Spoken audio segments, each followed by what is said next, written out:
What's up everybody, I'm Abatage and I'm here to have a shot at Auditorium. This is a older game, I guess, came out a while ago, by Cipher Prime Studios, who are an indie company that I've looked at before, who did the game Intake, and I'm going to have another one as well coming up from them because I like a few of their games, so why not? But Auditorium is essentially a game where it's kind of a puzzle game, I guess. It's a puzzle game that uses color and visuals and sound, I guess, as its basis. And I got to say, I originally got this game on iOS on my iPhone because it looked pretty cool, and it was pretty cool. And then they brought it out on Steam, and a bit later, like after that, and that was pretty cool too. And that's what I'm looking at here. So, if I remember correctly, one of these should... Okay, that just gets rid of that. Ooh. Easy. Okay, that just changed the window size. I'm not sure if there are many options or anything. I'm pretty sure there aren't. You can quit down the bottom, and you can play levels through here. One thing I'll say is there's a lot of content. Like, each one of these has 4 or 5 different levels to play through, and they are of varying difficulty as you go through. Now, I have finished this game, so it's not exactly an exploration in that sense, or a first impression, but I definitely wanted to talk about this game because it's just awesome. Even if it is old, it's an awesome puzzle game, and it's got a great kind of mechanic behind it, I guess. Let's just randomly jump into one of these to show you something earlier on. This is Act 2, and they basically they introduce these different, whatever you call them, little manipulators, I guess. So if I let the colors fly over these bars, you'll see that it will play some music. So ultimately we need to manipulate this so that it will cover all of them, like that. And then it gives you this nice little vision of what you've done, and it changes, so you've got to change color to make it go to the right color and all that kind of thing. But we'll look at that a bit more closely in this one, I guess. We'll talk about those elements. So you've got, essentially, it comes out from a certain point. If it runs through one of these big kind of dotted circles, it'll change to that color. So you can see it's coming out white, but it's turning purple, and then this one will make it turn yellow, and obviously we want yellow to go through this kind of meter here, we want purple here, and we want white here. And by manipulating it through these controllers, we can hopefully achieve that. And part of that is also, these can be made larger and bigger, and that basically changes the intensity of that effect. So if I bring it down, you can see it's going to point it down, but it's not going too fast and it's not going too far.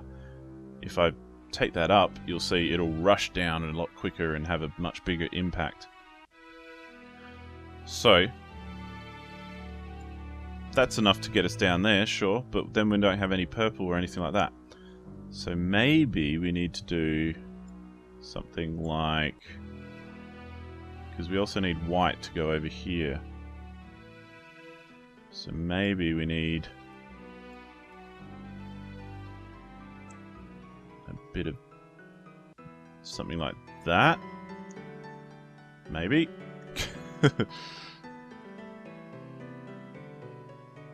And let's pull this out a bit. And we don't want that all going that way, really. What if we went like this then?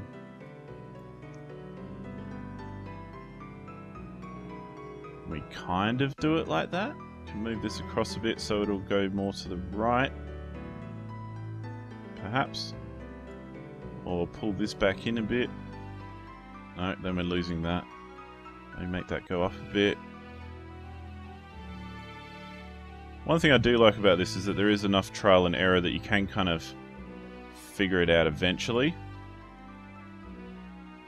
I mean, ultimately, if I can't figure this out soon, I'm not going to sit here and play one puzzle forever.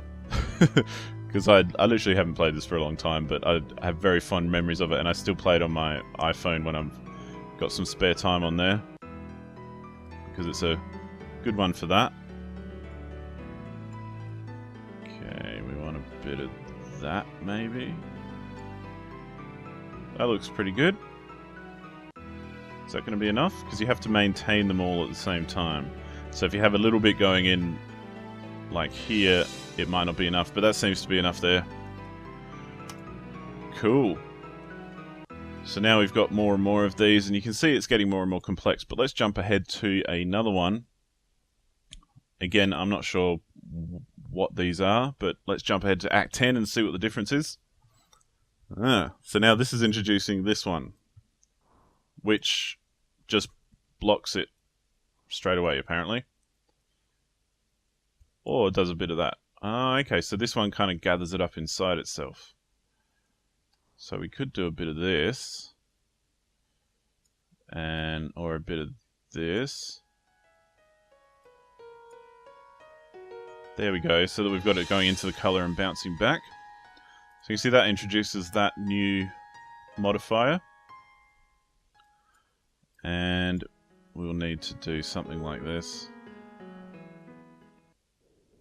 Okay, maybe this... Yeah, okay, this one will tell us that we can bounce it off